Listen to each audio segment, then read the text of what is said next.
into this space of healing with Harretta. I ask that you just sit back, unwind, drop those shoulders, and allow me to speak to your heart, your soul, your mind, body, and spirit. Let's enjoy this ride.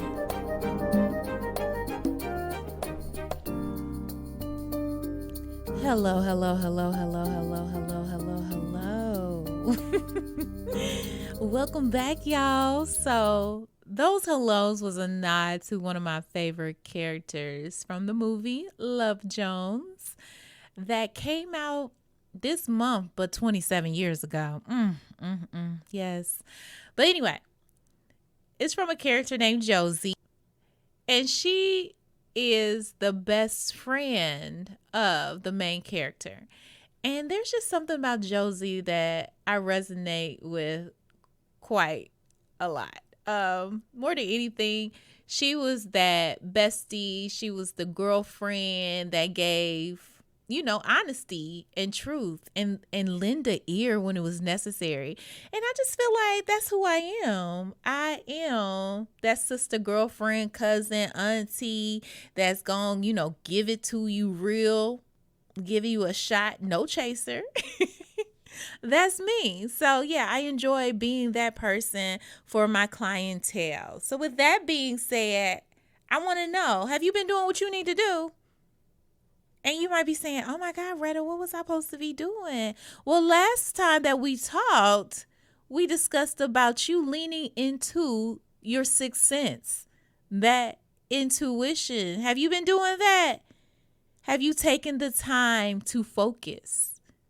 Have you taken the time to fuel yourself? Have you taken the time to have some fun? Yes. All these things related to your intuition. So hopefully you've been taking time to breathe, to focus on matters of the heart, also fueling yourself up with the right music, the right content, as well as high vibrational foods. And hopefully you've been having fun with the process of trusting your intuition and getting more in tune with the divine as a whole. Please, please, please say you've been doing that. Okay, if not, there's never too late to start. But if you have been utilizing your intuition, there's a possibility that you can get further in tune with yourself and the divine, and also pick up on the Clairs. And you might be like, what's the Clairs? Don't worry. I'm going to explain. So there's several Clairs, but today we're going to focus on 4 major ones. And they're called clairaudience, claircognizance, clairsentience, and clairvoyance. So let's start with the beginning. Clairaudience, which is known as clear hearing. People who are clairaudient perceive sounds and words and even extra sensory noise from sources other than the physical realm. So that's hearing true divine guidance clearly. And they may come in repetitive messages, urging you to do something. So for an example, you may all of a sudden hear, go grab that umbrella. And you like, what? And again, you'll hear, go grab that umbrella. And you like, I done checked the forecast. The forecast is saying it's going to be a sunny day with a few clouds, but it's going to be sunny. But you like, all right, because I'm choosing to start listening to my intuition, I'm going to go ahead and grab that umbrella. And when you leave, yeah, it's sunny but cloudy. But when you get to your destination, there's a storm. Anyway, the point is to grab the umbrella. I mean, if something is giving you that little whisper, hear it, take heed, grab the umbrella so you won't get rained on. But yeah, it's important for you to pay attention to everything you hear in your mind with you and also with your physical ears. You might even get a ringing in your ear. I mean, that happens to me sometimes. It's like an indication like, okay, spirit, I'm going to pay attention to what people say for the next couple minutes since you ringing my ear for whatever reason. But yeah, the divine gives us messages that are clear, loving, and yes, indeed, repetitive. But majority of the time, it's offering you some form of direction. So that is clear audience, a clear hearing. So next time someone's telling you to grab that umbrella, you better grab it, okay? Because you're practicing to be more clear audience. All right, next we're going to go to clear cognizant, which is clear knowing. So people who are clear cognizant just know things, but can't explain how they know it. Yeah, this got me all over. But anyway, it's having specific hunches, it's vague intuition, but with a sense of certainty. You just know that you know that you know. But yeah, you're able to really recognize when someone is lying to you or not. That's my favorite thing about being claircognizant, because I will have clients in here that are straight up lying to themselves. So I will repeat the statement that they said. Like, oh, so for real, you over it? You done moved on. Oh, okay. And they be like, well, I guess you're right. I haven't moved on. No, duh. Like, don't lie to both of us. Don't lie to yourself, let alone lie to me, because I hate a lot. Okay, let me take the word. Hate is a very strong word. I truly dislike liars. The truth will set you free.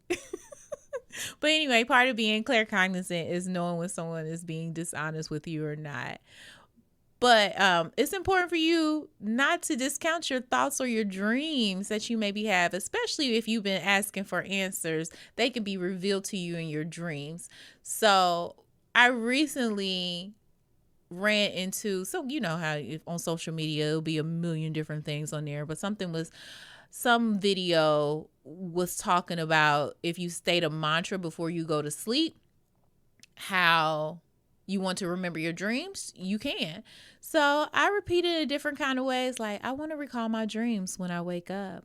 I want to remember what occurs in my dreams when I wake up. Again, a different form. Upon awakening, I want to know what I was dreaming about.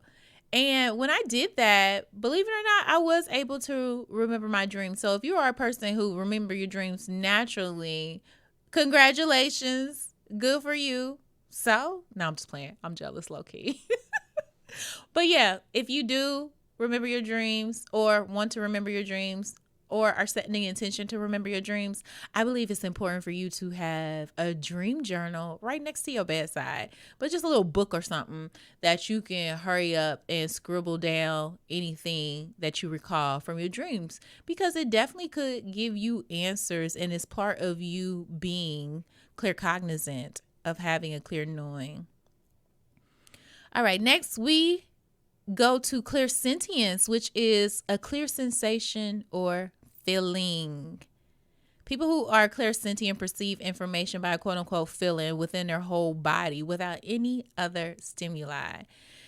I feel a lot of us experience this because we're in the age now where everybody's like, oh my God, I'm an empath, and that's me mocking people.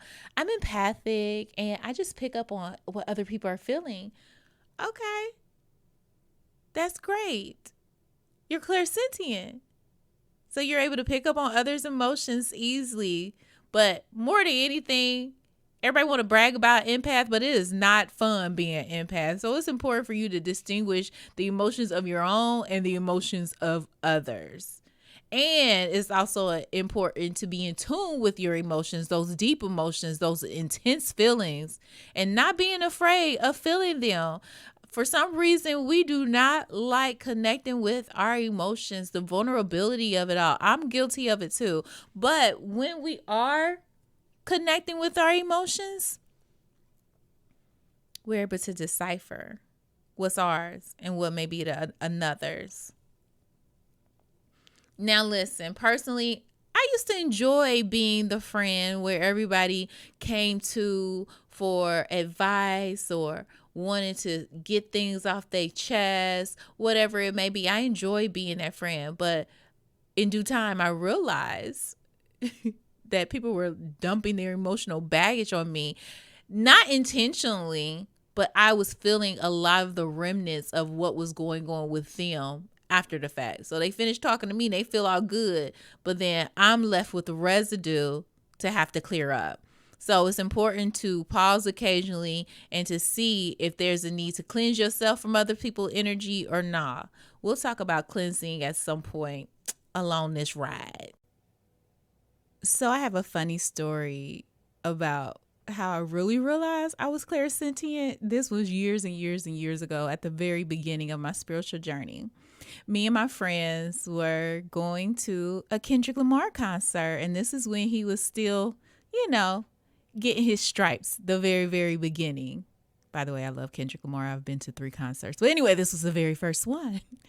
And this one was outdoors, and they had like a quote unquote mosh pit in front of the stage. So me being me, I'm with all the vibes. I want to be with the people. So I told my friends, yeah, let's go down to the mosh pit and everything. I remind you, very beginning of my spiritual journey, I probably was only a couple months in to getting fully attuned to Reiki. So with that being said, my senses were heightened. And when I tell you, I went down to that mosh pit and I could feel everything. I could feel what people were feeling, the excitement, the anxiety, everything, just everything. I felt it all, to the point where I was like, okay, let me ground myself. How do you ground yourself in a mosh pit? The only way I could figure it out is me just squatting down to the ground and touching it. Quick, easy grounding. Touch the ground. So that's what I did. And then all of a sudden people were concerned, like, oh my God, are you okay? Is anything happening? Da, da, da, da. And I'm like, I'm fine. I'm a nurse. I'm okay. I'm fine. I just need to get down here, get some air, and get grounded. Well, that couldn't last the entire concert. I finally told my friends, like, hey, we're going to have to move back out of this crowd where there's more space. And that's when I was really, truly understanding the gift of feeling, the gift of clairsentience, because I could feel everything that was going on. And it was very, very overwhelming. And this is for anyone who gets anxiety with big groups. I've been there. I've done that. You can get through it. It's really about setting your mind ahead of the crowd. Meaning, prior to the event, tell yourself, all right, I'm about to go to this crowded event. I'm choosing not to be affected and overwhelmed by the crowd. I'm choosing to focus on my emotions only and to shield myself from the emotions of others. It's as simple as that. I know it sounds simple. With practice, you'll get it. All right, so next we have clairvoyance, which is a clear vision. People who are clairvoyant perceive information in their mind's eye in the form of mental images. So being able to see auras and energy. When somebody's like, oh my God, you have a purple aura around you. Really? Do I? How can you see that? But yeah, some people are able to see auras or speckles of light, energy, or they might even have like fleeting images. And this may happen with children. They have apparition experiences. So an unexpected, remarkable appearance, somewhat ghost-like, whatever words you want to use. Some children tend to have that. So when they look off to the corner of the room and they're smiling and giggling and stuff, and ain't nobody over there, but they just laughing. Child, let them have that clairvoyance experience, that clear vision. They can see something we can't see. I love that children are just more able to connect with the spiritual realm than us. But we as adults can too. It just takes what? Practice. But personally, clairvoyance showed up with me one time when I was giving my friends some Reiki on the beach. And I was like, y'all, I see all these speckles of light. I can see energy moving. They was like, for real? I'm like, yes, this is so cool. So next time you might see something in the corner of your eye or see some speckles of light or some color, whatever it may be, just lean into it. You might be expressing your clairvoyance gift. So again, we had the 4 clairs: clairaudience, claircognizance, clairsentience, and clairvoyance. Clear hearing, clear knowing, clear feeling, and clear vision. Which one do you have? Do you have a couple of them? Let me know. Let me know. Share with me. I would love to find out. I personally, can have experienced all of these in different ranges, but I would say my most heightened ones would be the clear cognizance of just knowing and the clear sentience of just feeling, because what am I? An intuitive energy healer. So that says it all.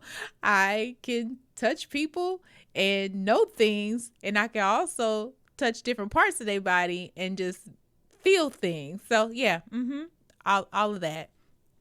I'm blessed. I'm grateful to be able to experience that. All right. So let's switch gears.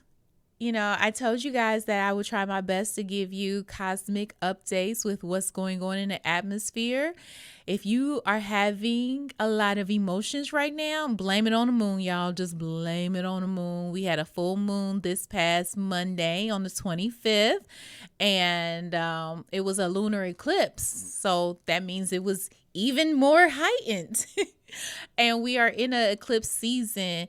So a lot of transformation and change will be occurring. And I believe next week I'm going to talk more about the effects of the eclipse because, we'll be having a solar eclipse in 2 weeks.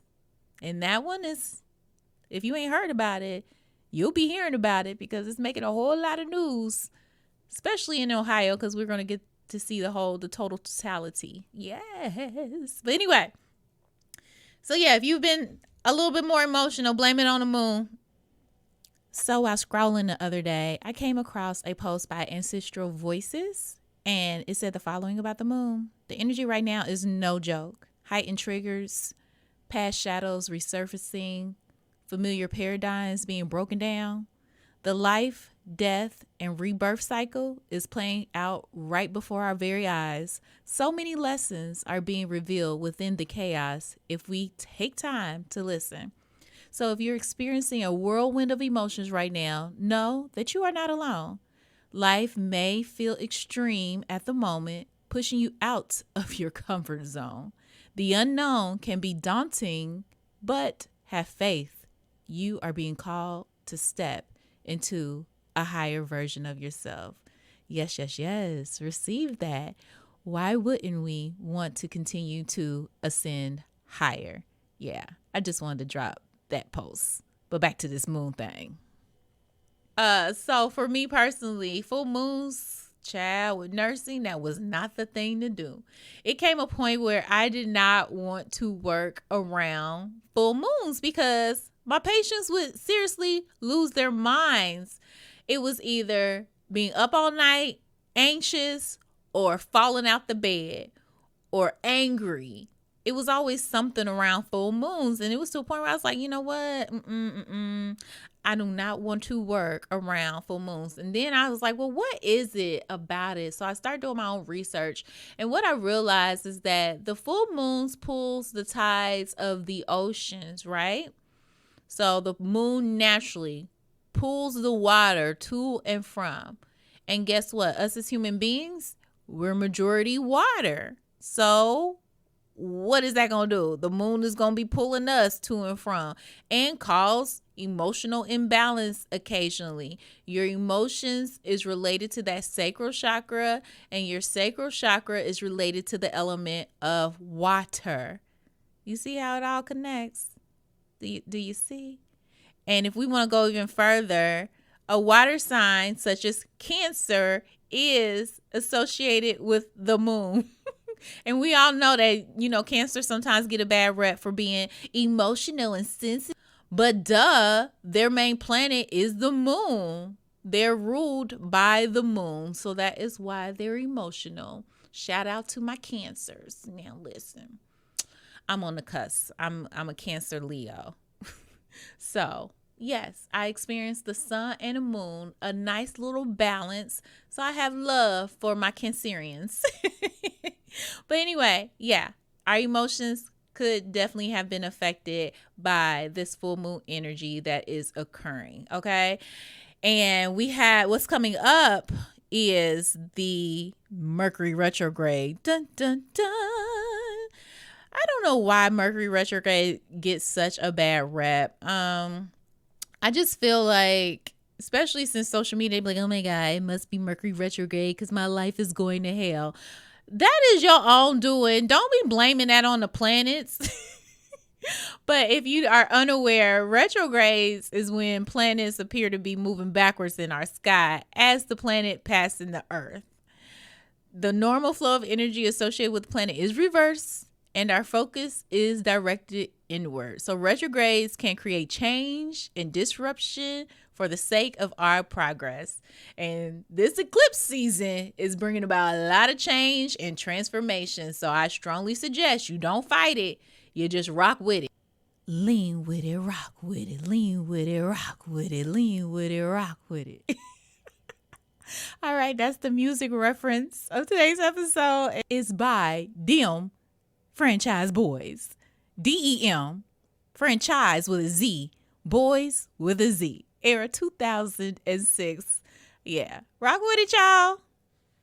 So we're going to have Mercury retrograde starting April 1st through the 24th. So be hyper aware for the next month because it's Mercury retrograde. So Mercury retrograde is a time of miscommunication. We might have some technical issues. So if Instagram or Facebook or something go down, blame it on Mercury retrograde. There may be some travel delays or even disorganization. Those are all things that typically occur during Mercury retrograde. What I enjoy most about the retrograde, though, it's a great time to slow down, to go inward, to even reflect on how we communicate, because the planet Mercury is all about communication. So now it's going backwards. So yeah, it can even affect our learning style, of course, our emotions and thinking patterns. So remember to have patience and stay present in the moment. That's part of you focusing. That's part of that homework you were supposed to be doing. Yeah, I had to bring that back up. But truly choose to follow the guidance of your intuition. You never know. Your intuition might say, I need to do a digital detox. Do that for yourself. It's really a great time to go within. So you can even do some planning while you go within. Be sure to review details because, again, I said you might have some miscommunication. So reread any type of messages you're sending, emails you're sending, blogs you're writing, whatever it is, evaluate it. And if you're communicating with people and you take something a certain kind of way, just think before you react, because it could all be wrong from your point of view. And somebody might not meant what you thought they meant, okay? They also like to warn people during retrogrades. I don't know nothing about this, but this is what people warn. They always say, don't sign any important contracts or legal documents. Avoid large. Y'all see how I changed my voice when I'm saying what other people are saying? They like, avoid large purchases. You might want to hold off on any big projects or starting a business. This is a time to go within. But yeah, that's what the people be saying. Okay, so again, don't do anything too major because the retrograde is coming about. And then while we're in retrograde, we're going to have another eclipse on the 8th. And next week, I will talk more about that eclipse energy that's coming on in. It's on the 8th, right? Yeah, it's on the 8th. Solar eclipse at 3:09 p.m. Speaking about the time, it's 5:13 p.m. And that is a 9. So bringing about some endings. Spirit, I love when you let me look at the time when we doing the live recording. But anyway, yeah, this eclipse season is gonna bring some endings and some conclusions and some transformations in a good way.